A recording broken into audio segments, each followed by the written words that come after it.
Madame la secrétaire générale, Monsieur le Président de la République française, Votre Altesse Sérénissime, Vos Excellences, Mesdames et Messieurs les chefs d'État et de gouvernement, Vos Excellences, Mesdames et Messieurs les ministres, Mesdames, Messieurs, au terme de ce 19e sommet de la francophonie, le Cambodge souhaite exprimer sa profonde gratitude à la France pour l'organisation de ce bel événement en ces lieux emblématiques, le château de Villers-Cotterêts et le Grand Palais.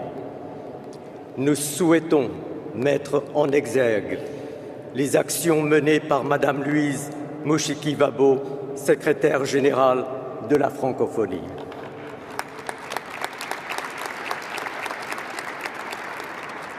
Mesdames, Messieurs les chefs d'État et de gouvernement, au nom du Royaume du Cambodge, je vous exprime ma profonde gratitude pour l'honneur insigne que vous m'avez fait en choisissant mon pays comme hôte du 20e sommet de la francophonie. Nous espérons ainsi pouvoir partager avec les autres mondes francophones les singularités de la francophonie en Asie-Pacifique.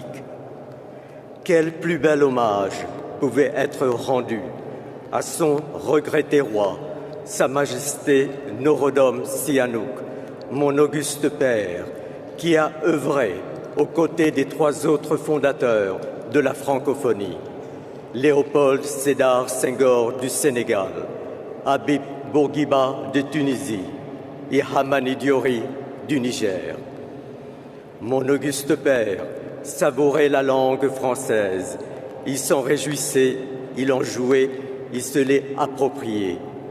Nombre des vôtres ont fait de même. Écoutez Mbarek Ould Beyrouk, l'écrivain mauritanien. Le français est un butin que nous avons radié. Ou le Martiniquais Aimé Césaire. J'ai plié la langue française à mon vouloir dire. Et entendez la poète libanaise, Vénus Kourigata.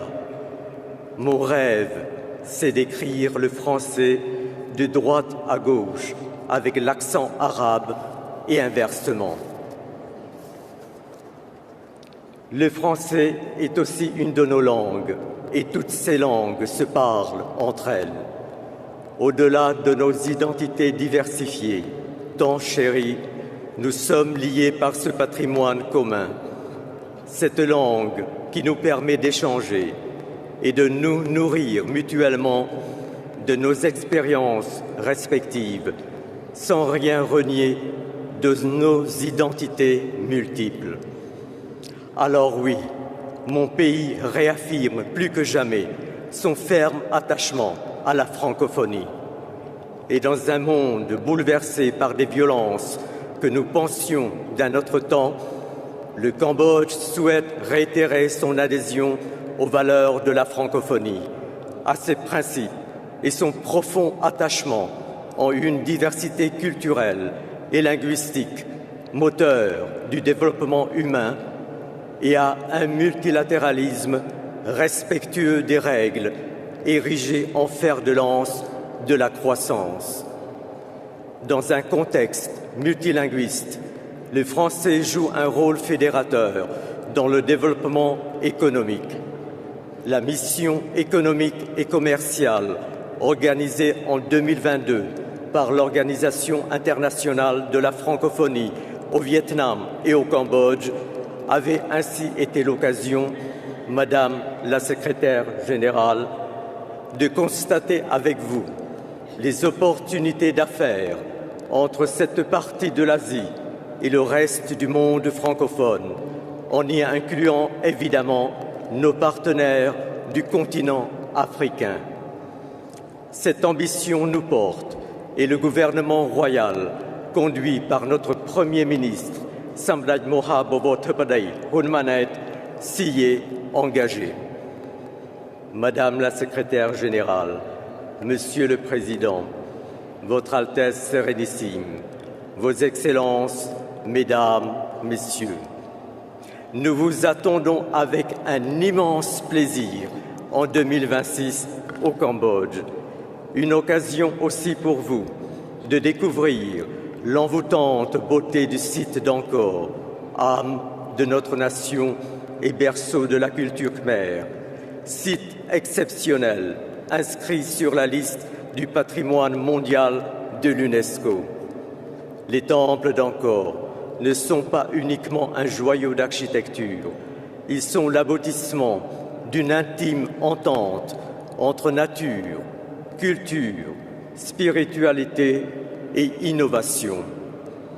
Le Cambodge, avec sa richesse culturelle, aussi bien matérielle qu'immatérielle, offrira un cadre enchanteur, éminemment propice à la promotion d'une diplomatie culturelle francophone ouverte à toutes les expressions.